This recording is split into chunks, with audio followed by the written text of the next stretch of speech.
Okay, I guess that's it. For members of council, okay, Mayor Tory to speak. Well, Madam Speaker, thank you, and thank you to all the members of council for a debate that it's a bit mystifying to me as to how it could have taken this long on what we're doing, and I'll come back to Councillor Carroll's, I think, very apt description of what this was supposed to be about, but I think it's been useful in terms of the exchange of ideas. I want to thank the City Manager, too, and the staff for preparing this report, notwithstanding the very loud words of condemnation coming from across the way. I was actually the person that asked for this report. I wasn't trying to resist it. I initiated asking for it, and I'm glad we got it. The City Manager and I have had some energetic discussions about it, and I intend to continue to show leadership in going forward to produce the results that the report was intended to produce, which is, and this is where I agree with Councillor Carroll, how it could have taken us all day to agree to ask the City Manager to develop a framework for a long-term financial plan is a bit mystifying in terms of how things work, but we all have had our opportunity to speak, including me, and that's for the good, I think, because we've learned from that. And I should say to Councillor Carroll, by the way, whatever I said at the Executive Committee then or any other time, I never intend any offence.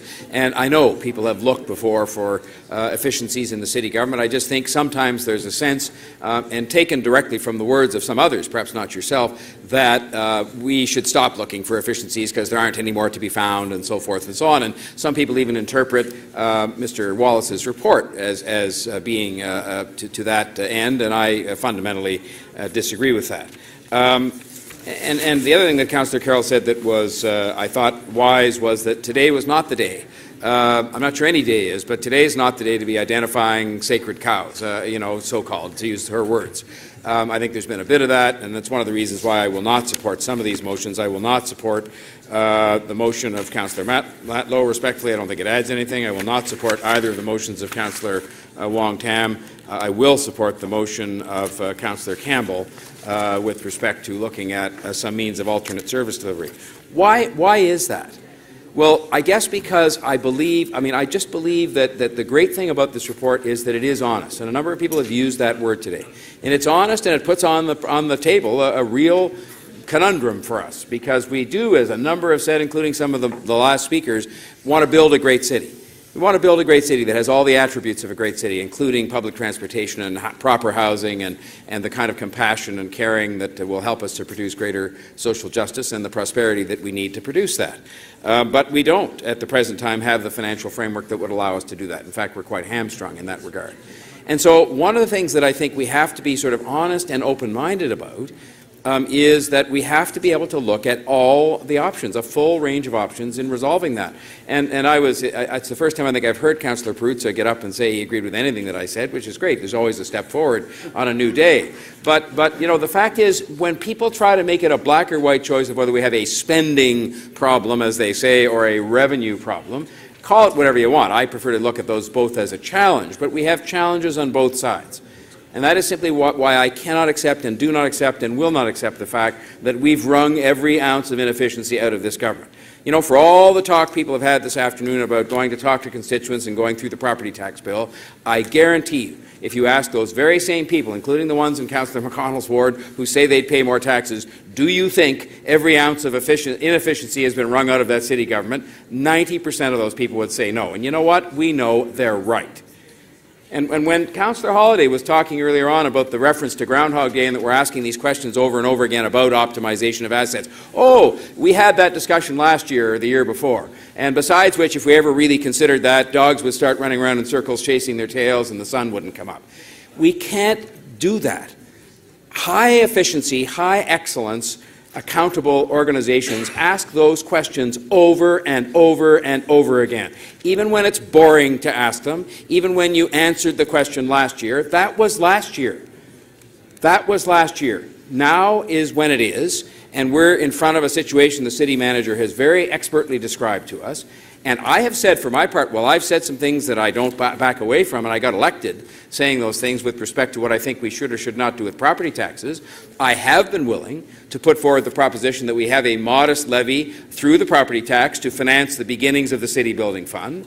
I am not advocating a freeze and did not on property taxes. We are having an inflation or below increase.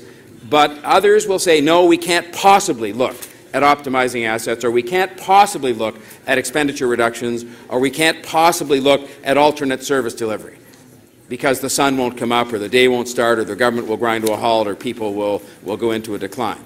We cannot do that in this instance. This is an exercise where we're going to have to be open-minded, and we're going to have to look at all of these things. That's, I think, what we're asking the city manager to do, because that's what good organizations do. They put aside the fact they've asked and answered questions before, and they keep asking them to see if they can get a better answer.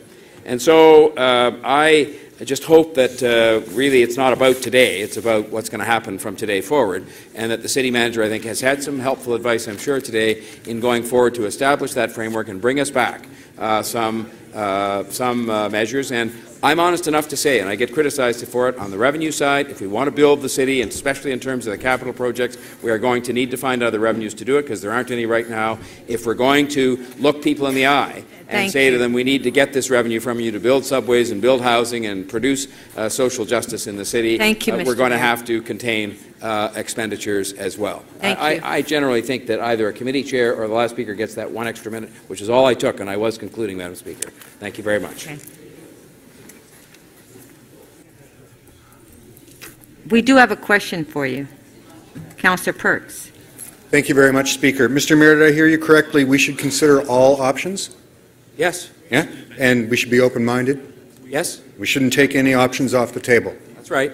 Except keeping property taxes below inflation? No, I mean, if you said freeze property taxes and don't even consider a raise in property taxes, but I've specifically come forward since I have been the mayor and said that I would agree to, and in fact proposed, a modest levy done through the property tax to finance the first parts of the city building fund, and have not and never did advocate a freeze in property taxes. And inflation only increased because I believe in my heart that there are people out there, notwithstanding all of what you say about the great joy people take in coming to your office and telling you they want to pay more. I don't meet a lot of those people, to be quite honest with you. I do meet a lot of seniors. I met the man at the Carpenters Hall not too long ago and told me that a lot of his pension check, the biggest single check he writes each year, is his property tax check, and that if that continues to get much bigger, he's going to be out of his house. And I actually meet a lot of people who tell me that, and so I've already shown some willingness and flexibility with respect to property taxes by actually proposing the levy for the city building fund. And so I've not heard any such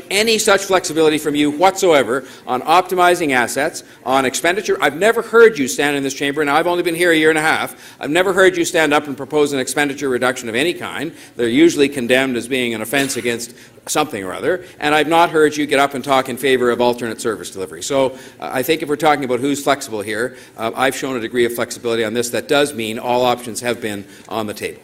Yes, it is unfortunate you've only been here a year and a half, because you would have seen the work I did on Budget Committee when Councillor Carroll was the budget chief. We took $150 million out every year, 4 years consecutively.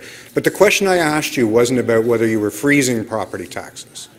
The question I asked you is, given that you've said we should look at all options, we should be open-minded, Councillor Mamalidi, and please. we should, just a moment, I'm curious why you have prima facie taken off the table please. the notion Councillor of increasing property taxes above inflation to meet the operating challenges that the city manager talked about.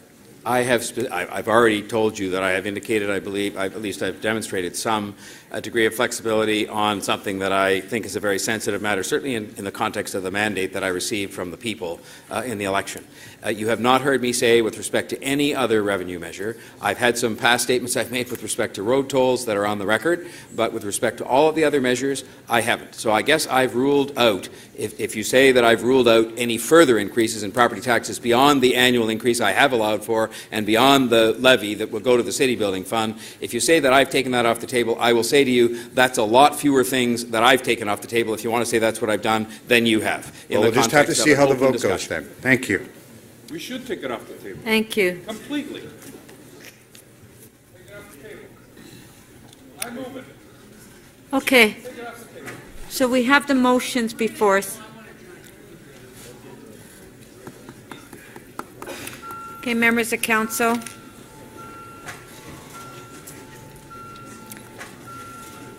First motion is motion number 1 by Councillor Matlow.